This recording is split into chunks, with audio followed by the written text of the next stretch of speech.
Close to nature is close to your world.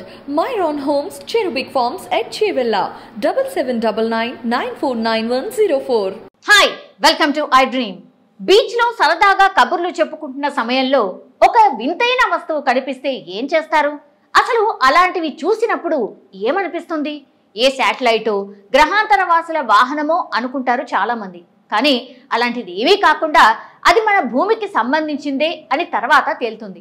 ఇప్పుడు ఆ వింత వస్తువు కోసం ప్రపంచమంతా అన్వేషణ మొదలైంది. ఇంతకీ ఆ వింత వస్తువు మిస్టరీ ఏంటి? అది ఎక్కడ కనిపించింది అనే వివరాలు ఇప్పుడు చూద్దాం. ఈ ఫోటోలో కనిపిస్తున్న మిస్టరీ వస్తువు ఆదివారం మధ్యాహ్నం ఆస్ట్రేలియా బీచ్ లో దర్శనమిచ్చింది.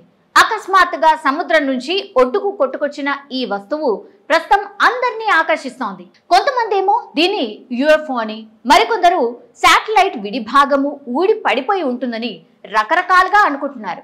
అయితే ఆ శకలాలు చంద్రయాన్ 3 ప్రయోగానికి సంబంధించిన LVM రాకెట్ తుది శకలాలుగా అనుమానిస్తున్నారు. కాగా దీనిపై ఇంతవరకు అధికారికంగా ఎవరూ స్పందించలేదు. సో వివరాల్లోకి వెళ్తే, వెస్ట్ ఆస్ట్రేలియాలోని జూలియన్ బే సమీపంలోని బీచ్ లో రాకెట్ శకలాలకు సంబంధించిన వస్తువులు ఒకటి దర్శనమిస్తోంది. ఆ వస్తువు ఏమై ఉండొచ్చని అక్కడి ఆఫీసర్స్ ఇన్వెస్టిగేషన్ ను స్టార్ట్ చేశారు. ఇదిలా ఉండగా భారత్ చంద్రయాన్ 3ను LVM రాకెట్ నింగిలోకి మోసుకెళ్లిన దృశ్యాలు ఆస్ట్రేలియన్ గగనతలంలో కనిపించడం గమనార్హం. దీంతో ఇది చంద్రయాన్కు సంబంధించినది వస్తువు అయ్యిండొచ్చు అనే ఊహాగానాలతో ట్విట్టర్లో కామెంట్లతో నిండిపోతోంది. అయితే ఈ విషయంలో ఆస్ట్రేలియన్ స్పేస్ ఏజెన్సీ అధికారికంగా ఎటువంటి ప్రకటన చేయలేదు. భారతీయ అంతరిక్ష సంస్థ కూడా దీనిపై ఇప్పటి వరకు మౌనంగా ఉంది.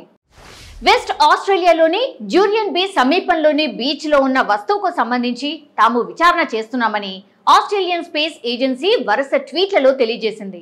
రాగి రంగులోని ఈ వస్తువు పాడైపోయిన పరిస్థితిలో ఉంది. ఇది పూర్తి వస్తువు కాదని, సగం భాగం అయి ఉండొచ్చని అంటున్నారు.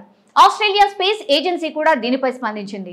ఇదేంటో బీచ్ లో కొట్టుకొచ్చింది, దీనిపై దర్యాప్తు కొనసాగుతోందని తెలియజేసింది. ఇతర దేశాల స్పేస్ ఏజెన్సీలతో మాట్లాడుతున్నాం, వారేదైనా సమాచారం ఇవ్వగలరని అనుకుంటున్నాం అని ఓ ట్వీట్ లో తెలియజేసింది. ప్రస్తుతం ఈ వస్తువుకి పోలీసులు భద్రత కల్పించారు.